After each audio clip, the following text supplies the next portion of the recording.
ئێمە هەیەتێکمان لە بەغدا بوو لەسەر مەسلەی کابینەی بەرز عادل عەبدولمەهدی لە بەغدا. ئەو هەیەتە هاتۆتەوە حتمەن باسی وەزعی خۆیان لە بەغداکە و بە درێژیش باسی بارودۆخی بەغدا دەکرێت. بابەتی دووەم ئێمان لە ڕەنگە دووسبەی کۆبوونەوەی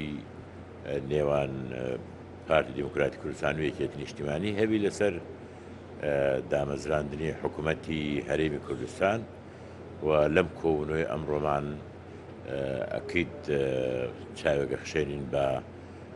بارودۆخی ئەم حکوومەتێک کە دێدا دەمەزرێ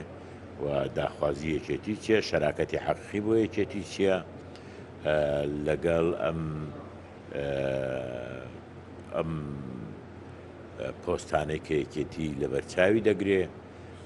لەگەڵ لایەنەکەی تر باسی بکە و چەند لایەن بەشداری دەکەن. ئەوانە هەموو بابەتی ئەم هینن زایدەن بارودۆخی ئەم باران و فەیزان و زەرەرەی کە لە خەڵک کەوتووە و هەندێک لە هەندێک جێگادا بووەتە مای گیان لە دەستان کە ئێمە شەریکی خەمی و غەم و پەژارێک کە سوکاریانین هیوادارین خوا سێبوریان بدە و ئەکید ژمارێکی زۆر خەڵکی زەرر و زیانی لێکەوتووە